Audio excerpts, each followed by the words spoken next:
जंग-ए-आज़ादी।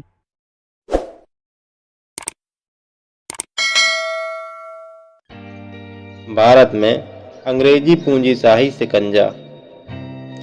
यद्यपि ब्रिटिश साम्राज्यवादियों ने प्रारंभ से ही भारतीय अर्थव्यवस्था को अपने औपनिवेशिक हितों के अनुकूल ढालने का प्रयास किया, उनकी आर्थिक और राजनैतिक नीतियों के कारण भारत में लगातार अकाल और प्लेग आने लगे और लाखों भारतीय प्रतिवर्ष मरने लगे।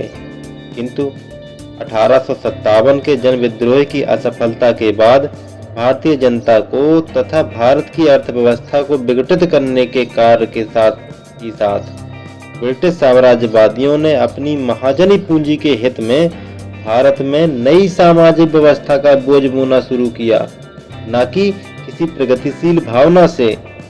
तभी तो मिस्टर ब्राइड ने इंग्लैंड की कॉमन्स सभा में कहा था कि कॉमन्स सभा को याद रखना चाहिए कि भारत में 12वें दिन के श्रम को सोने या चांदी की उतनी ही मात्रा से खरीदा जा सकता है जितनी कि इंग्लैंड के केवल एक दिन के श्रम के एवज में प्राप्त की जा सकती है।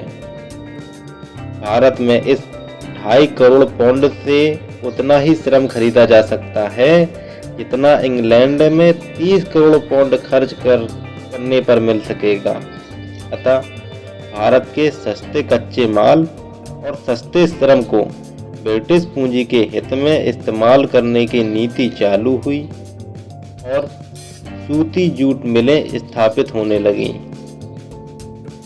चाय बागान, कॉफी के पौधे और कोयला खदानें, रेल लाइनों के साथ साथ इंजीनियरिंग कार्य भी विकसित किए जाने लगे। 1845 से ही भारत में रेल पथ बनाने का आयोजन शुरू हो गया था। अंग्रेज रेल कंपनी ने सरकार से वादा किया था कि रेल में लगी उसकी पूंजी पर 5% से जितना कम मुनाफा होगा उतना भारत सरकार देगी तथा उससे अधिक होने पर उसका आधा ले लेगी। भारत की गुलामी से लाभ उठाने का दूसरा तरीका आयात चुंगी के नियंत्रण का था। यह चुंगी हमेशा ब्रिटेन के कारखानेदारों के हित में कम से कम रखी जाती। देसी उद्योगों के चौपट हो जाने से बेकार जनता की सस्ती मजदूरी भी अंग्रेज पूंजीपतियों के लिए लाभदायक थी। लॉर्ड मेयो ने कहा था कि भारत की सस्ती मजदूरी अंग्रेजी व्यवसायी के लिए नया क्षेत्र उपस्थित करेगी। ब्रिटिश पूंजीपतियों की देखा देखी भारतीय पूंजीपति भी अपनी पूंजी उद्योग में लगाने को तत्पर हुए।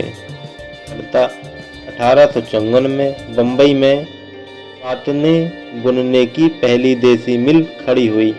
1855 आते आते भारत में 4-5 दर्जन कपड़े की मिलें लग चुकी थीं। जरा देख मेरा दीवानापन, जरा देख मेरा दीवाना